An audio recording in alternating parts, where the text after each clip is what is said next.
Hi. So today we're going to be looking at what is the power of automating my savings through a phone application like Currence. Because Currence controls or changes the flow of our cash flow in our life, and it makes it so number one, we control the expenses. Number two,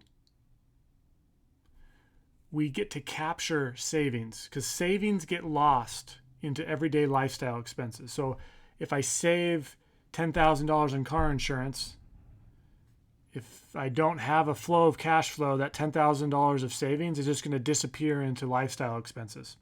So we're going to look at some numbers and compare how do people typically save and what's the results. And then we're going to compare how does having Currence change the game for us and what can be the result because we've automated our savings and stopped unconscious spending.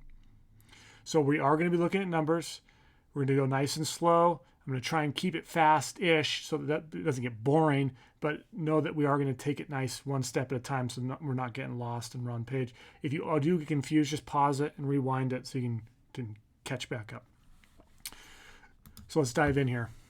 So we're going to go, we have a 35-year-old person. That's represented right here in the left-hand corner. We're going to be looking 35 years in the future. So we're going to be going to age 70 is where we're projecting to.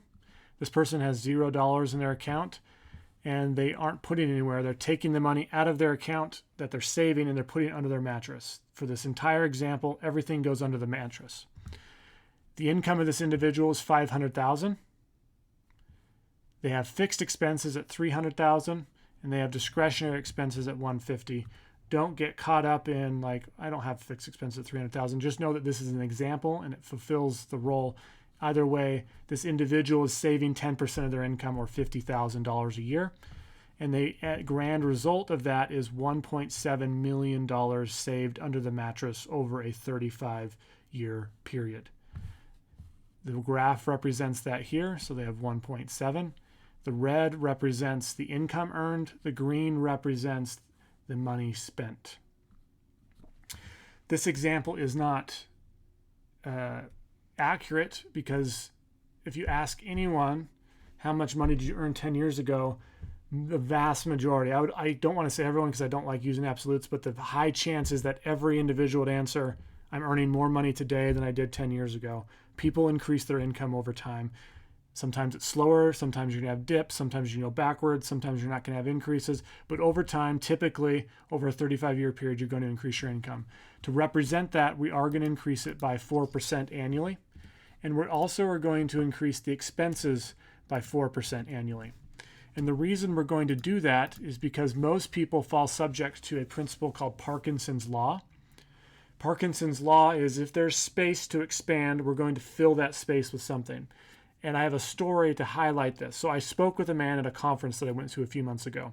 He told me that he usually brings his family to all the conferences, specifically if they're close. So this conference is in Florida, and so he would always bring his families to conferences. When they do that, he was complaining that his wife overpacks.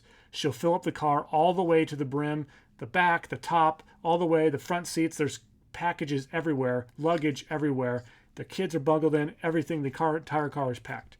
And he was saying, I was grateful that I went a day early because then I didn't have to ride in that packed car. But then he said at the very under his breath, or the next sentence was, but guess what she did? Because there was space available because I wasn't there, she filled that space with more luggage. So she brought even more stuff because I wasn't there and she filled that spot. That is Parkinson's law.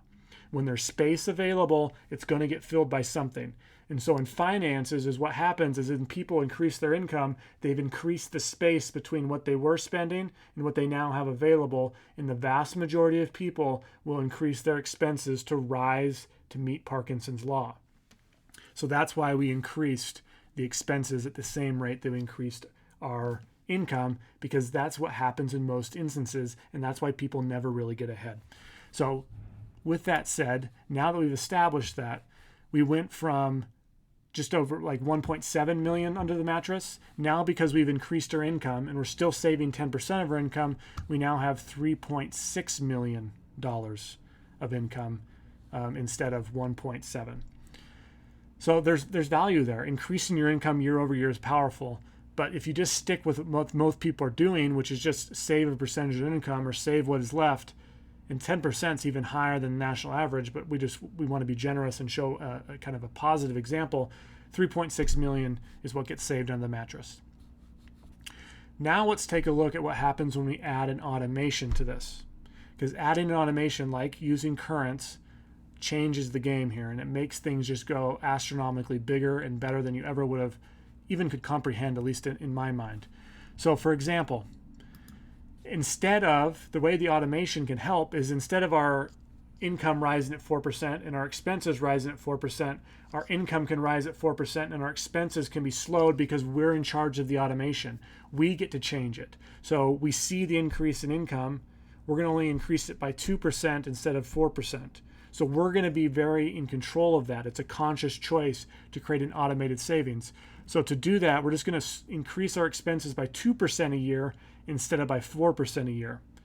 And if we do that, and the automation through Currence makes this very easy and accessible, we now have $7.2 million under our mattress. Just from that one switch. We doubled our money by controlling how much our expenses went up. We still increased our expenses. We still didn't shortchange our lifestyle. We still didn't have to deal with missing out on opportunity of spending money, but we just did it at a slower pace. And because we did it at a slower pace, and because we had just a little bit more discipline because of the automation, we now doubled the amount of money we have under our mattress. To me, that's really cool. The next powerful thing about automating your expenses and having flow of your money is that oftentimes when you save money, so for example, if I save money on taxes, or I save money by doing XYZ insurance thing, or I buy Geico, or whatever it is that I'm saving money on, oftentimes when I save money, it just goes from an expense of taxes or an expense of this to an expense of lifestyle, and it just disappears. So it goes from one expense to another. But one of the powerful things about automating your savings and automating and using an app like Currence is that I can capture that savings, and instead of allowing it to drift into an expense, I can take the savings and convert it into an asset. Or in this example, we're going to convert it into under our mattress just to show how much more money we can save. But typically we can take an expense and convert it into an asset for us, which creates more wealth down the road for us. So to highlight that, we're going to now take a look at if we just peeled back the layer of the fixed expenses, because we get to save taxes on an annual basis. So instead of it always increasing to 4%, we apply some tax strategies, and the tax savings gets captured inside of the automation, and then we stick it under the mattress, and look what happens there. Now we're at $9.3 million under the mattress because we captured savings and put it into the mattress. The difference here is really stark in my mind. We went from 3.6 million to 9 million just by having an automation. The automation enabled this to happen. It didn't make it a conscious thought. I didn't have to think about it. The flow of my money all went in through the automated app Currence, and then I still had the money to spend, but everything in excess, all the extra, was captured inside of the app, which enabled me to stick it under the mattress. Now let's just show like what happens to the potential, our maximum potential of wealth earned, if we just actually put some growth on this money. So we don't just stick it on the mattress, we stick it into a CD, or we stick it into a market, or we stick it into a life insurance policy. So to represent that, let's just say the money's growing at 3%. We've now had the maximum potential go to 13 million, and we haven't invested $1 yet. All of the money has just been saved and put somewhere where it can grow relatively efficiently. Nothing is risky. There's just saving money, making more money and saving it, and being super efficient with the automation. $13 million saved without taking a big swing it back, without taking risk. To me, that's really powerful, and that all started because of the automation. Versus, let's just take a look back. If I just did what everyone else does, I don't have the automation, I just saved 10% of my income. My maximum potential with the fixed growth of 3% is 5.8 million. 5.8 million when you're making 1.8 million at age 69 isn't enough money saved. You haven't created enough momentum or growth to actually spit off anything and you're going to be stuck. So the old way doesn't work. Creating the automation enables you to save more money over time, but for us, the big key is it enables us to capture the tax savings that occur, or to capture the merchant account savings, just to capture savings that occur so that we can get them putting to future use and future work for us. That's the big deal for us. Hope this video made sense. If you have questions, please reach out. Happy to help and be of assistance in the future.